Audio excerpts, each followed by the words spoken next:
मित्रांनो, मागं तुम्ही एक पुतळा पाहू शकता. 2 हात आहेत, एका हातामध्ये गरुड आहे, एका हातामध्ये शंख आहे. बघण्यासारखा नजारा आहे. आणि इथे एका स्वामीची मूर्ती आहे जी आहे युगाचार्य स्वामी प्राणवानंदजी महाराज. तुम्ही पाहू शकता माझ्या मागे युगाचार्य स्वामी प्रभानंदजी महाराज आहेत. आणि आम्ही आता गंगासागर या तटावरती आहोत. गंगासागर या तटावर इथं आता बेंगॉली भाषेमध्ये भरपूर काही लिहिले. इथं मराठी किंवा हिंदीमध्ये काहीही लिहिलेलं नाहीये. हे आमचे महाराज आहेत ज्यांनी यूट्यूबवर एक सिरीज आहे गाव आमचा चांगला, या सिरीजमध्ये काम केलंय. तुम्ही कधी पण यूट्यूबवर जाऊ शकता, गाव आमचा चांगला टाकू शकता. त्या ठिकाणी तुम्हाला महाराजाची जी कला आहे ती तुम्हाला दिसून येईल. कारण त्याचा दुसरा भाग जे आहे आता येणार आहे वाटते. एक पहिला एक पडला त्याच्यावरती, आणि दुसरा एक काल एक ॲडव्हर्टाईज म्हणून एक टीजर टाकलाय त्यांनी त्या भागाचा. ते पण मी बघितला का, ते पण छान आहे. तर तुम्ही इकडे अजून काली मातेचं मंदिर पाहू शकता. समोर जे आहे काली मातेचं मंदिर आहे. हा पूर्ण पश्चिम बेंगाल आहे किंवा वेस्ट बेंगॉल असं म्हणू शकता तुम्ही. आणि इकडे मागं जे आहे पूर्ण समुद्र आहे. हा पूर्ण मागं समुद्र आहे.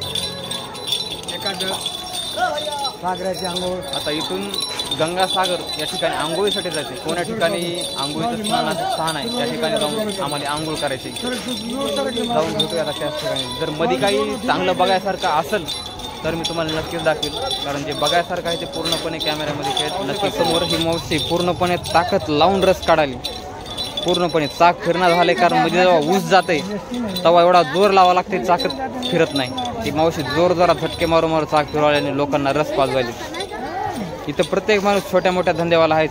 काही ना काही धंदा करून आपलं पोट व्हायचे भराले. आणि हे माणसं बघा बिना धंदा करता एवढं मोठं पोट आहे. या समुद्राच्या तटापासून जवळपास 1 किलोमीटर आम्हाला ह्या पायांचं ठरवलं बघा.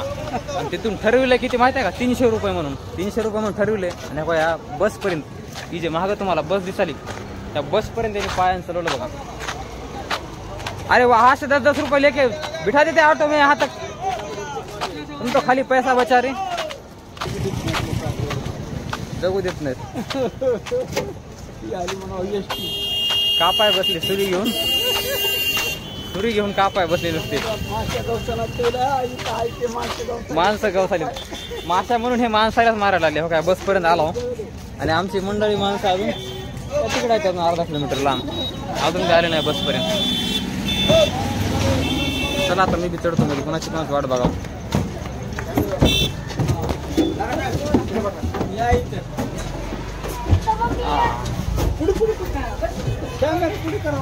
पुढे नाही, आमच्याकडे कॅमेरा आहे.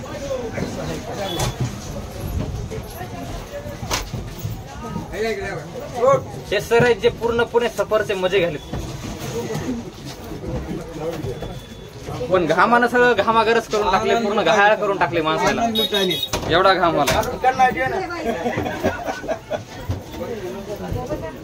चालू आहे व्हिडिओ,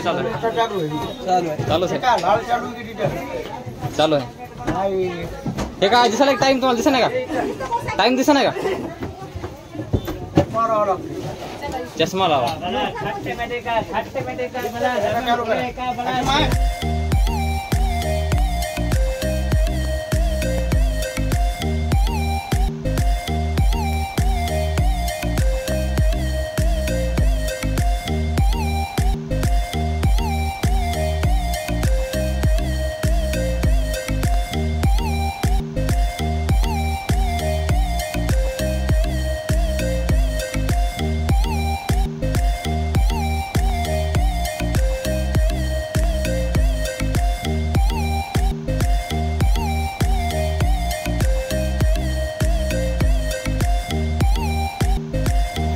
मित्रांनो, हा आहे गंगा आणि सागर या दोन्हीचं मिळन आहे. तर हा गंगा सागर आहे, पाहू शकता तुम्ही. पहिल्यांदा बघितलं जीवनामध्ये मी पण.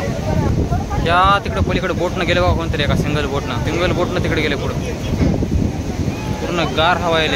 गंगासागर घाटावर आणि गंगासागर घाटावर समुद्राचे मजे घ्यायला. तुम्ही समुद्र पाहू शकता भाग पूर्णपणे लाटा येणार. माणसांना असं डायरेक्ट पाहायला टाकलेलं एकदम मजा आहे समुद्रामध्ये.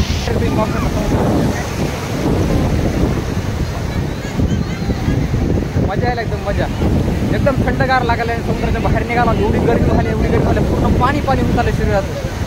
समुद्रात फक्त पोहण्यासाठी मजा आली, पण समुद्राचं पाणी एवढं खारं आहे, इथं गंगा आणि सागर यांचं मिळण होत आहे, पण इथं एवढं पाणी खारट आहे, थोडं तरी तोंडात गेलं मिठापेक्षा खारट पाणी लागले पावसाच्या लाटा. आणि इथं पोहायला येणारी माणसं भरपूर जण आहेत.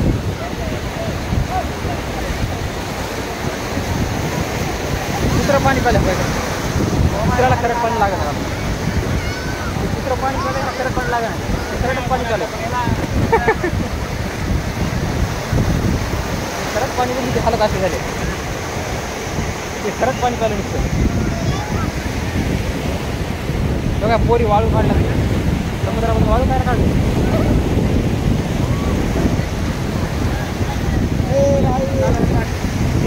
पूर्णपणे पाणी पाणीच आहे. इथून पाहू शकता गंगा अलीकडची साईड तुम्हाला समुद्राचा जे भाग आहे पलीकडला निळा दिसतं पलीकडं, अलीकडची गंगा आहे ती गंगा अलग दिसते, कारण की गंगा जी आहे आणि समुद्र जे आहे याचं मिळन तर होत आहे, पण या ठिकाणी समुद्र गंगेला स्वतःमध्ये विलीन करून घेत नाही, कारण इथं एकत्र होऊ शकत नाही ते म्हटलं, कारण इथं सेपरेट आहे तिथं.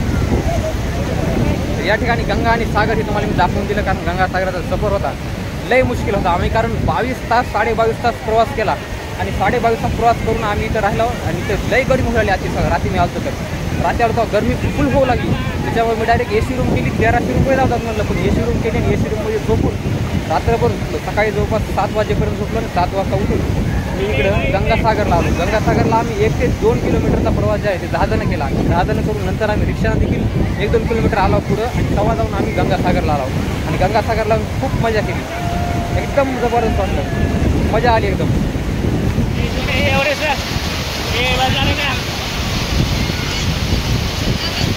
बस रेती सोबत भाई अमोल भाऊनं पण मजा केली, अमोल भाऊच्या फॅमिलीतून मजा केली, कारण समुद्रामध्ये पहिल्यांदा आले भरपूर जण माणसं, सर्वांनी मजा घेतली. परी आहे ही परी नुसती रडा नुसतं असताना परत जातं म्हणजे समुद्रामध्ये वापस चालली ती म्हणत चला परी चला आता दुसऱ्या समुद्रात, परी ह्याच्यापेक्षा मोठ्या समुद्रात दुसरीकडे समुद्र आता मोठा. मित्रांनो इथं आम्ही फोटो पण काढले भरपूर, त्याचा फोटोवालाच कुठे गेला सापडण्यात झाला तर फोटोवाला दिसणार झाला, आता फोटोवाला हुडकावं लागेल मला, त्याच्यापेक्षा फोटोच भरपूर. आणि मी पूर्ण पॅन्टी सोबतच असं गेलो मध्ये, पॅन्ट सोबत मी मध्ये गेलो, त्याच्यामुळं कसं पूर्ण आता कपडे भेटले, डायरेक्ट रूमवरती जाऊन तिथं जाऊन डबल मला आंघोळ करावं लागून, कारण इथं एकदम बारीक बारीक रेती आहे, इथं रेती बारीक बारीक असल्यामुळे